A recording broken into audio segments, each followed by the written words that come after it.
Right, we're back. I'm definitely cutting that short after what Alex and I have been through. It's episode 5. It's Monday, the 11th of December. We're back. It's December. But in a weird way, it's the 27th of November. When Alex and I, a Monday, I might add, recorded the mother of all podcasts, only to find out there was a slight technical hitch. Al? So we recorded what we thought was our best podcast we've done so far. It was. It was quite slick. Went really well. But then when we replayed it, it sounded like we were on a phone, just miles away. The sound was awful. You could hear crackling in the background. It sounded like we called from a potato in Botswana, and it was completely inaudible. And we had to scrap it, and we were like, "Oh, it's okay. We'll pick it back up. We'll be able to record another one in a couple of days." We then, loads of stuff struck, including been Christmas. busy. It's just we those have been things. very busy. What's been going on, Al? What have you been doing? How's your back? Back's improved, much improved, to be fair. Been doing a bit of physio, but Christmas is sort of taking over. It's all presents and stuff, and I'm trying to sort out a bit of furniture for my new apartment for February. So not just a new apartment. You got a new job, haven't you? I've got a new job as well, so I'm jumping jobs, which is great. Come on, in the Al. new year, all things happening. But that's the main reason why there's been no podcast. We've been very busy. That's very true. We're going to get right into it though. It's going to be, as I say, we're recording this on the 11th, but we have got some material from the 27th, which we are going to share wherever it's funny, because that's what this is about. Correction corner, everyone loves this one. Alex said, the Hawks... I did so well in week 2 as well, when I was down to like 3. And I quote, the Hawks are well athletic. I wanted to challenge that, Al, because I'm looking down this Atlanta Hawks roster, and it includes people like, well, that's when I can actually name these guys, and you'll know who they are. Ersan Ilyasova. That's the 30-year-old 6'10" power forward. His best days were probably in 2009. He's probably a below-the-basket player at this stage in his career. We've also got Mike Muscala. He's a power forward from Bucknell, getting $5 million for his services at Atlanta this year. He's okay, I think, athletic-wise. Not the best, but I was thinking more to players like Dwayne Dedman and Dennis Schroeder. You know, you got a bit of speed and a bit of size in there. Dwayne Dedman's 28. I thought he was a rookie. He's a Spurs rookie though, which means he was like plucked from somewhere at like 26 or whatever. Name 2 NBA players who did 4 years of college. Damian Lillard. Nice. Chris Dunn did 3, not 4. I should know another player really. CJ McCollum playing on the same team. No, I know CJ did, but I'm going to check Damian. Damian did as well. Who we talking You about? can correct me on that. Do you know who I was going to? Who are you going to say? Chris Dunn. Chris Dunn as well, who we were talking about earlier on. Yeah, he did 4 years of college as well. So the next pros and cons. Next correction corner was blocks are up this year. They do feel like they're up. At this point in time, we have the leader in the NBA is Miles Turner at 2.47 blocks a game. Last year, overall leader out in blocks. 2016-17 season. Gobert. It was Gobert. 2.64, so he was averaging more. To get in 10th place, which was John Henson this year, with 1.58 blocks, you would have had Serge Ibaka at 1.57. So the bottom end of the top 10's up. Yeah, and Gobert's been out for a bit, so maybe he's not quite getting those numbers. I'm classing it as a correction. Is it a tie? I think it's a tie. I'm taking a tie on that one. And the last thing I wanted to call out actually was not me or you, Alex. It was our good friend Bill Simmons, who we speak to all the time. Bill said Lillard is not playing well on one of his recent Ringer podcasts. I know that infuriated you. It really did. So I thought, do you know what? I'm going to have a look at Damian Lillard's stats, and then I'm going to tweet Bill if I find anything to the contrary. And wouldn't you know it, Damian Lillard is currently up in every single statistic for his career. I'm struggling to find the link, but he is up in points, rebounds. He's shooting his free throws at a higher clip. He's shooting more free throws than ever. Damian Lillard is something special, and I know you don't think he's elite, Al. You've made your position on him clear. He's the tier below. He always will be. I disagree. How are they doing? How important? The best players of all time are always quite large. They're always 6'7" and above. That's what all I'll say. There are guards that have been in that category of highest level, but He's not a high. He's not a top 5 player. He's a top 10 player. He's playing well this season, though. He is playing really well. They're 13 and 12. They're doing well. He's doing well. They're 6th in the West. That's not easy to do. He's going to the line a lot. And his personal fouls are down as well. They're trying a bit more this year, you could say, on D, which is good for them. Yeah, these last 4 losses came against Houston. Who no one are going to beat at the moment. Washington. That's a weird loss. Both of those were at home. That's a weird loss to Washington. Washington without John Wall as well. They lost to the revitalised Pelicans. Bradley Beal going back had 50 points in that Portland game. He did. He had 51. Yeah, so that's probably why they lost the game. Lillard with the game high assist with 9. And they lost to the Pelicans as well, didn't they? Pelicans 1-2-3-1-16 at New Orleans. Let's talk to Marcus Cousins. We will later talk to Marcus Cousins in my a new Rondo, segment. Want to say anything about Rondo? In my new segment, not now. Okay, we'll save that. And they had a loss to Milwaukee, behind Chris Middleton's 26. What is going on in Milwaukee? Is Antetokounmpo doing anything else? He started like a house on fire, as we know. Yeah, it feels like he's cooled off. He did cool off for a little bit, but the last 3 games they've won, he's been back to that sort of first 10 games where he's been averaging over 35, multiple rebounds, multiple blocks. And they are 7-3 in their last 10. 15 and 10, it's not bad. I love him. Yeah, he's great. Yeah, he's like in the MVP race, he's probably like top 3, but not the top guy. New segment, Who's Hot? I'm going to throw a few names at you. As everyone knows who listens to this pod, we are part of a extremely competitive Yahoo Fantasy Basketball game. There are 12 teams in 12 the league. teams. And a bit more on that later on. But Yahoo Fantasy Sports does have a segment called Who's Hot. And it reels off top 10 players from last week. Guess who is number 1, Alex? You will never guess this. Harden, I'd say. Victor Oladipo. Oh, perfect. And I've got a segment on him later as well. He is out of his mind right now, and I've got him. Followed up by Ben Simmons. What do you think of Ben Simmons out? Yeah, awesome. For a rookie to be second in Who's Hot is probably unheard of, really. Russell Westbrook. Third. I'm going off for us. It's good stats on a bad team, unfortunately. And is that who I think it is in 4th place? Is that Drew Holiday, who happens to be on my fantasy team? How he's managed to score 85 points in the last week, I have no idea. He's an absolute legend. He saved my week, single-handedly. My man Chris Dunn in 5th. Oh, nice. 4-year college man. He's doing well. Kemba Walker. He's been quiet. Yeah, that Charlotte team, 9 and 16. This is guard heavy, isn't this? Just a who's who of point guards. That was just a recap. We've got Victor, Ben Simmons. Oh, he's everything, isn't he? Westbrook. He's a power forward, Drew really. Holiday, Chris Dunn, Kemba Walker, Tyreek Evans, Eric Bledsoe, Kyrie Irving, Dennis Schroeder, Donovan Mitchell, Kyle Lowry. Is this because this league favours assists so highly? I think it is. It must be. It overvalues assists over rebounds. Maybe we're going to take this segment out, although it is worth pointing out. We should call it Guards of the Week. Yeah. Maybe. James Harden. We should. James Harden sitting in 15th. For the week. What's going on with James? I don't think that's counted his last night's score. He's a game time decision. Yeah. May not play tonight. James Harden is probable for Monday's game versus the Pelicans with a bruised left calf. Harden is remarkably durable, I'll say. Is he LeBron durability? When was the last time Harden had an injury? He wears that weird black. What's that black thing he wears on his shoulder? It's like a shoulder support, isn't it? But he's very durable. Yeah. Like he's liable to play 82 games. He'll be close.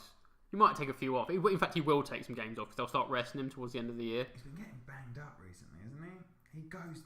He's a one-man wrecking ball. We watched some highlights earlier of the Portland game they played last night, which was thoroughly entertaining. Lillard v Harden. But Harden is throwing himself at 7-footers like it's nothing. Just bouncing off them and making layups. Yeah, what a game it was. It was great. Harden loves to bank a layup, doesn't he? He does.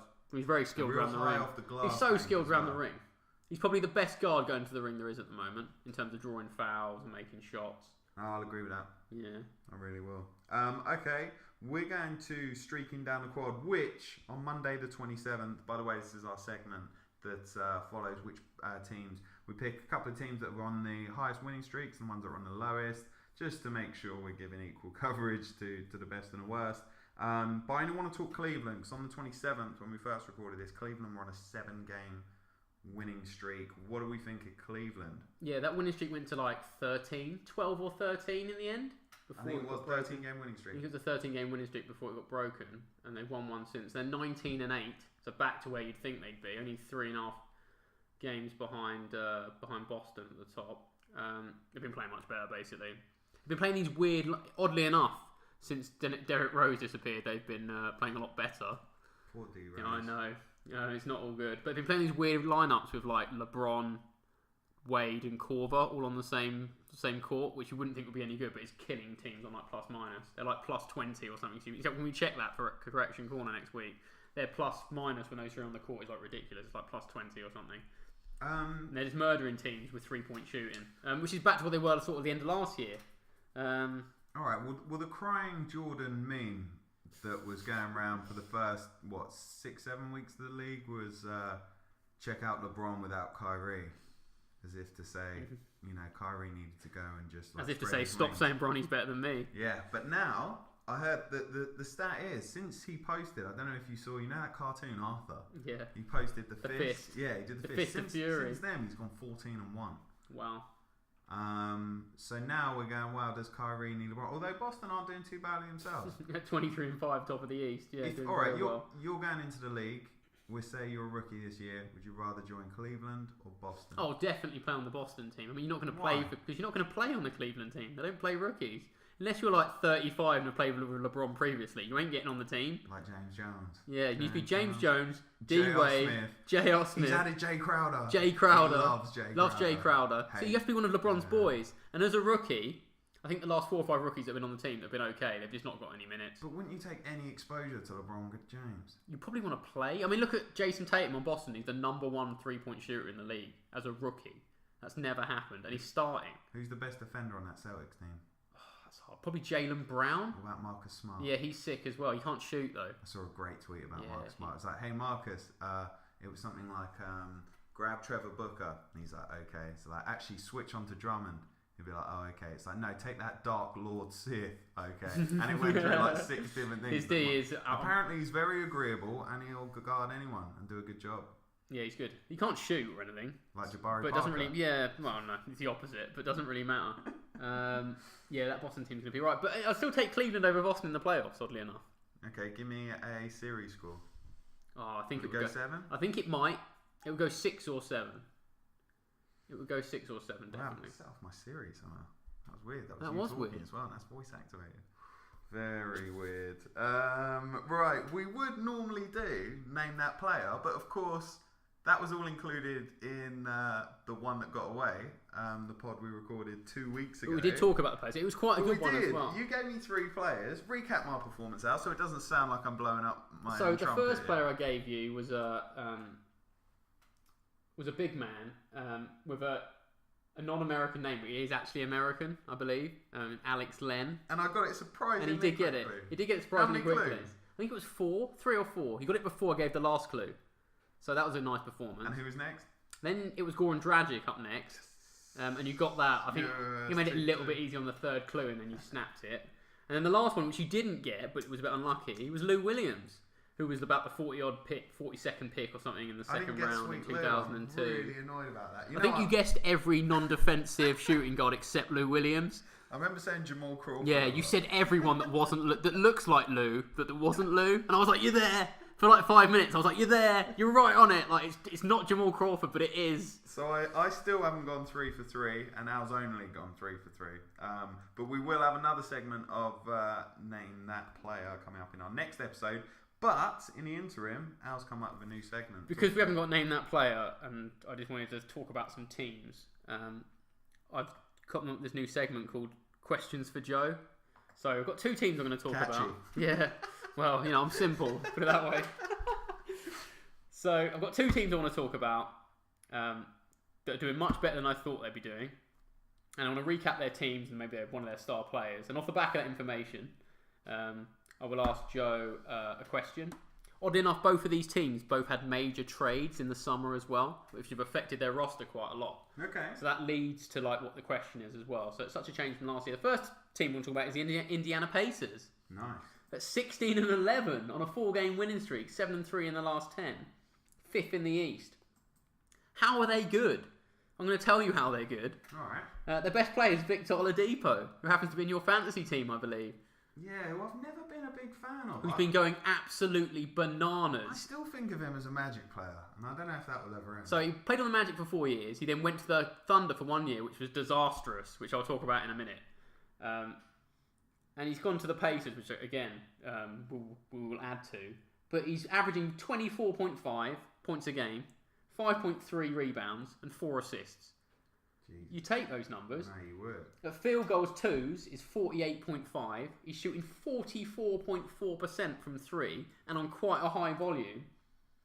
And he's making a career high, which is actually really low, 77% free throws. If he can make 3 throws, it'd be a bit better, I think. Alright, he's having a monster year, I get it. But how does this make this team actually good? Well, these are the other players in the starting 5. You've got Miles Turner at centre. Do you like Miles Turner? Yes, I do. He's good, yeah. You've got Thaddeus Young at power forward. He's probably a little bit past it, but seems to be doing all right. Shooting a lot of threes this year. You've got Darren Collison at starting point guard, which does seem a bit weak. Yeah, I don't know about Darren. And then you've got Bojan Bogdanovic as like a 3-point European specialist at small forward. And he's not the good Bogdanovic. He's not the one that played for the Nets. He's like the other one. So he's not that 7'6" No. Bojan. Bojan Marjanovic. He's not him either. Oh, okay. And he's not the other Bogdanovic that played for the Nets. He's the other. He's the third. Yeah, he's the third one. I'm with you. Now He's not Marjanovic. No. He's not the Bogdanovic that was in the league for ages. He's a brand new one. What is he, a rookie? I think this is the second year he's played. I think he got some odd minutes for Sacramento last year. What are they paying this guy? Probably not very much. And on the bench, they got Corey Joseph, who is a good backup point guard and could be better than Darren Collison, the starting guard. And they got Mad Lance Stevenson, who just runs around like a horse all day, like dribbling and overplaying. On that Pacers roster. Only everywhere he's been career like suicide. And he's come back on this Pacers team. And he's loving it again. But for some reason, this team is 16-11, and I can't really call why. I think it's the play of Oladipo, and they're just trying really hard. And Miles Turner's a nice player as well. So take this, Joe. This information about Oladipo.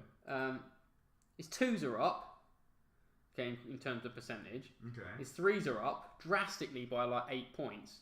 His rebounds, assists, and steals are all up, and his turnovers are only up slightly, even though he's handling the ball a lot. He's gone from 15.9 points a game to 24.5 in the space of an off-season. It's like a 9-point jump, which is ridiculous. That's huge. Yeah. That's Aaron Aflalo numbers. Yeah. So basically, he was on the OKC. He was on OKC last year. The only man that ever improves his game all years and then fell off a cliff. So he was on OKC last year on that Westbrook team. Yeah. So my question is, does Russell Westbrook make players worse rather than better? And if you owned OKC, would you consider trading him? I'll start with the first question.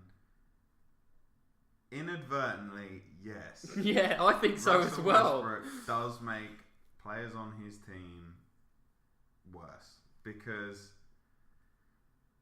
I have a problem with that triple-double. It was amazing, but it became a PR stunt. It did. A bit like Tyreek's 25 and 5, which we spoke about, and Yeah. yet women fainting and stuff at the Kings because nothing had happened in so long. And they PR'd it so well. And the triple-double is quite an arbitrary number. I get it. 10 is huge in rebounds and assists. Nonetheless, it's just the fact that it's 2 figures, right? Yeah. So yeah, Mr. Triple-double, he is. Was it as amazing as Oscar Robertson's? No, for me. Is he too unpredictable?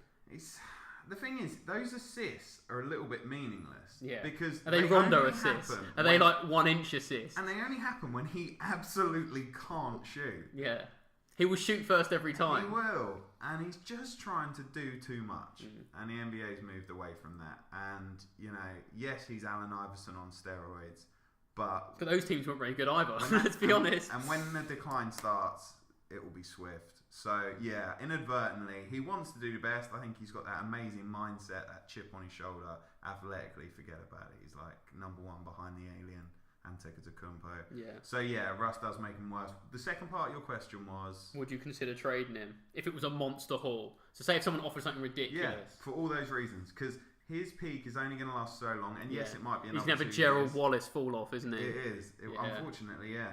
So yes, I think I would trade him now because his value is still very, it's very probably high. at its peak, isn't it? Almost. And if he gets injured and the way he plays, you never want to talk about a player getting injured, but he's got to be high risk the way he plays. So yeah, absolutely love that. In terms of why Indiana are doing well, look, their starting five is Thaddeus Young, Miles Turner, yeah, Darren Collison, yeah, Bojan Bogdanovic. Yeah. Now for me, from what you've told me about Bojan, Darren Collison, 30-year-old Darren Collison's kind of the weak link there. Yeah.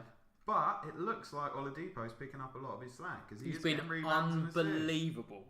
Yeah, and so and they're quite deep. When Al Jefferson's your backup centre. Yeah, he can play like 5-10 minutes a game. Glenn Robinson the third. He's all right. He reminds me of who's that Knicks player I like? Hardaway's son. Hardaway Jr. Yeah, I like Hardaway Jr. Who do you prefer, Glenn Robinson the third? Probably Hardaway Jr. But not at that price. He's paid well overpaid. And consider this as a side note as well, which I'd actually forgotten, but I didn't want to. In the summer, the trade that I was talking about, both teams have had a trade in the summer. Well, obviously for the Pacers, it was Paul George. And Paul George went to OKC for Domantas Sabonis, who's been great off the bench as well, at power forward, and Oladipo. Okay. So, and people panned that trade at the time. They were like, they got nothing for Paul George. Yeah. Turns out they didn't get nothing for Paul George. That's true. Turns out they got a really good guard and a decent backup big. So actually, they haven't done too bad out of that trade. And people were panning it so hard. Yeah. People were like, you've got nothing. No, that's a hot take, huh? Yeah, I think so. I think people are going to realise that, Oladipo had a lot more to give in OKC, but he never got the chance, basically. He weren't getting the ball out of Westbrook last season. Anyway, that's the Pacers done. We're going to move on to the second team of questions for Joe. Hit me. It's the New Orleans Pelicans, which is one of your favourite teams. I do love as we know. Pelicans. He's just lit up. He loves it because he knows he's going to talk about Cousins for the next 10 minutes. And it's just all offense, and I love offense. And I have based a lot of this question around Cousins, which we'll come on to. It's no conscience offense. So the Pelicans, 14-13, good for 7th in the West. That's not bad. Okay. Better than I thought they were going to be. And 14-13 is quite a good record in the West, considering there's so many good teams. So anything about 500 is going to be in the playoffs probably, and they're probably going to make it. They've got two superstars. Yes, they do. DeMarcus Cousins at 26.2 points a game, 12.4 rebounds and 5 assists. They are outrageous numbers. Then you've got Anthony Davis at 25.1, 10.6 and 2.7 assists and 1.8 blocks as well. I'm not sure which one I prefer. It always used to be AD. That was going to be my question. Okay. But it's not. All right. And people have asked that this season. I think AD's playing better than Cousins this season, slightly, even though Cousins' numbers are better. I think AD's been a bit more efficient, but he misses games, and that's the problem. He always picks up those 3-game injuries. Anyway, let's move on to the roster. The weirdest roster you've ever seen. The starting 5 is those two who we've talked about, and then 3 guards. Rajon Rondo, can you believe, is starting. He had 18 assists last night. Career high 17 rebounds, Rajon Rondo. Had 18 assists last night. Wow. But again, 12 of them were like hockey assists where he could have laid it in but didn't. Was he hitting threes? When Rondo's hitting threes... He had like 5 points last night. He wasn't hitting threes last night. The game. Yeah, he wasn't hitting threes last night. But they did win the game. And then Jrue Holiday is the lead guard, who's had 3 30-plus point games in a week. For my fantasy team, literally, it's ridiculous. This reeks of recency effect. Massive recency here. He's not going to be able to sustain it. He's hit everything that's moved this week. He was being maligned. He was absolutely awful in the first 10 games. He was like George Hill and Zach Randolph bad. He was terrible. And he's come out of nowhere. He's picked it up. I think he was completely out of shape when the season started. He seems to be into it now. And Etwan Moore is the third guard. He's on my fantasy team. He's 10th. He's 10th in the league in 3-point shooting at 44.2%. And I love that Darius Miller. Darius Miller off the bench, 3-point specialist, 15th in the league in 3-point shooting. What's not to like about this roster? Dante Cunningham, a 3-point specialist, 21st in the league in 3-point shooting. And no one plays a lick of D. I'm not finished. Ian Clark, 3-point shooter, 40th best 3-point shooter in the league. This is amazing. Jameer Nelson off the bench, shooting the free at a career high on the vets minimum out of the Nuggets. It's the weirdest roster you've ever seen. That is odd. How weird is it? It's a load of blokes that shoot the free, a point guard that can't shoot and just passes a lot, and 2 guys that just dominate. It's such a weird team. And they're 14-13. They're so up and down. If you look at any last 10 games for the Pelicans, they're always 5-5. They always win one, lose one, win one, lose one. It's always that way. It's a constant battle. They're so inconsistent as well. So, that's the team. Okay. They're a weird team. They're great to watch. I love the Pels. Yeah. The great pickup, that Jameer Nelson pickup was great for them. He's playing like 15 minutes for I'm them. sure he's got a ridiculous career high. Didn't Jameer go off with He did. 40 When he was odd or playing for the 50 odd? Magic, he had one of those did. massive games. I'm going to quickly check that. Hit me out. No, stop. What's going on with So, the Pels? It's question time, isn't It's it? question time. But before the question, we're going to go back and talk about the trade they made. So we talked about the Pacers trade they made last season. I'm going to talk about the trade that the Pelicans made, which was for DeMarcus Cousins, as we all know. Yeah. So they traded for DeMarcus last year. So this is what the trade entailed. So it was Cousins and Omri Caspi, who was subsequently waived because it was his salary filler and they didn't want him, who then signed with the Warriors this season on the Vets Min. And they got back Buddy Hield, who's an okay shooting guard, young player, who was a draft pick that year, who was a rookie that people coveted. So they thought that was okay. They got back Tyreek Evans, who's been really good this year, but unfortunately for them now plays for Memphis after he was a free agent in the summer. Right. They also got Langston Galloway, who's been good this season. Unfortunately for them, he plays for Detroit as well. So Sacramento haven't done so well so far. They got a 2017 first round pick, which is great. And they also got a second round pick for 2017. Who was the first pick? I'm going to come on to that. So Sacramento got this 10th pick. They're loving it. They had their own pick, which was the 5th pick, because they took De'Aaron Fox. And they sucked last year. And they sucked. They had the 5th pick, and they took De'Aaron Fox with their... Who I loved for the first 3 games. And has been terrible ever since. Yeah. I do that to players, don't Yeah, I? you do. I was a bit concerned, because I quite like him as well. But they had the 10th pick, which was the Pelicans pick as well, so you think this is great. But unfortunately, they traded it to Portland for the 15th and the 20th pick, which on principle sounds okay. Don't know, mate. Subsequently, Portland took Zach Miller 10th. Zach Collins, not Zach Miller. 10th. He's an NFL star. And he's played a lot of limited minutes. So with the 15th pick, they took a rookie called Justin Jackson. Justin Jackson's been horrifically bad at shooting. His D's okay, but he's not really played that many minutes. And they also took with the 20th pick a dude called Harry Giles, who was out of Duke, who's had massive knee problems throughout his career. This doesn't sound good. No, so effectively, all they got for Cousins was Langston Galloway. was Buddy Hield. Since that, Tariq's left, Langston's left. They bodged the first round pick, and they bodged the second rounder as well. Yeah, so it's a pretty horrific trade. So I don't know how Sacramento have done so bad about that. But the question is, if you were the Pelicans owner now, today, would you trade Cousins if you're offered a monster haul now, knowing the rest of your roster is weird? It is weird. Not unless you could be more specific about what for. You know, if it was for Bron and Kevin Love. Yeah, but no, clearly not. You know, would you trade Cousins for an all-star guard and a couple of role players, for instance? So we're talking Kyle Lowry. And you can take that as you would. You can take that as you would. Okay. Yeah. All right. What I will say is the DeMarcus Cousins, Anthony Davis project didn't look like it was going anywhere. Yeah. Last season it wasn't particularly good. And now we're 25 games in, and I'm starting to see how it could work. And I like this squad. AD, love him. DeMarcus Cousins, love him. Each one more project. They got Dante Cunningham backing him up. That Darius Miller, who I like. Solomon Hill. These are guys that can ball. Shooting guard, Drew Holiday, said enough about him. Ian Clark, I don't hate. Wasn't he on the he was on Golden State last season, yeah. That isn't a bad shooting guard backup. And then Tony Allen. Tony Allen's played about 10 minutes a game, but Yeah, he's still got some use. use. That's the guy you want in your locker room. I bet he's the enforcer. And then Rondo, who, you know, I happen to like his game. I think those rebounds and assists aren't quite as empty as Russell's. And it's a weird roster, though, isn't it? And then Jameer Nielsen's great. Who's Frank Jackson? I don't know anything about Frank Jackson on the New Orleans. He's backing up Rondo and Jameer. I have no idea. I believe he was the second round pick from last season, unless he's a rookie himself. He's a 6'3", 205. He's only 19 years old. He's got the same birthday as me, May the 4th. Oh, fantastic! He's a second round pick.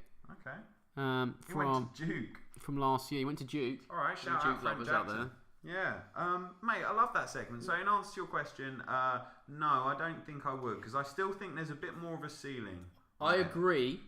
I would have done it last season, but because we didn't think it was as good. But now I'd probably just let it run out for the season. AD's still getting better. I believe that. I think I'd now sign Cousins to the max deal, which you're going to have to sign him to, And then if you have a season where he's not great, you can trade him anyway. But you got to pay him. You got to pay him. He's getting paid. He is. So that's it. Mate, really like that. I particularly like how badly you detailed Vladi Divac and the Kings is. Oh, horrific trade for the Kings. What the It sounded good. No, it didn't even sound good in principle, but it was a bit cheap. But unfortunately, like none of the role players panned out. The draft picks were bodged. They could have had Donovan Mitchell at 10. You love But they'd already gone with, buddy, I do love Donovan Mitchell. We got to get a segment in on Donovan Mitchell. All right. I'm going to do Utah at some stage anyway, so I'll do Donovan Mitchell.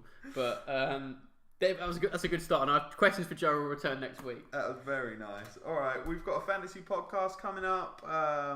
We're going to do a trade. There's a trade deadline. What's going on with this trade So, date everyone needs to remember is the 16th of December. The reason that's important is every player that signed a deal last season can then now be officially traded from the 16th of December. So basically there's no trades before the 16th of December because you can't use half the league. Players are exempt from being traded. But now it'll be post 16th of December. The trade machine, you can put anyone into and anyone's eligible for trade. Except obviously the people with a no trade clause. So we're going to do a podcast on trades that should happen or could happen. I love a good potential. And I'll be in that trade machine for ESPN trade machine. If you haven't been on it, go because we're gonna get some hypothetical crazy on stuff. them, Yeah, we can get some crazy stuff going. But we'll do some lightly ones as well. It won't just be crazy stuff. We'll have some lightly ones and things that teams probably should do but probably won't. Maybe one or two of them will come off and we'll be able to bring it up. All right, Huge podcast. We're gonna wrap it up. I think we did ourselves justice there. Yeah, that was a good performance. I think. Mate. All right. Well, follow us. We are at Instagram. We are on iTunes. We're on YouTube. We're on Twitter. We're on Facebook. SoundCloud. At the server. On SoundCloud. SoundCloud's the real spot, actually. It's where all our uploads go first. We've got the RSS down. Hopefully, we won't have any technical problems on this podcast, and you'll hear it. As you've already heard, you've got fantasy podcast coming up, as well as our trade deadline forecast. We might even record it now. It's been that much fun. All right, stay with us. Come again.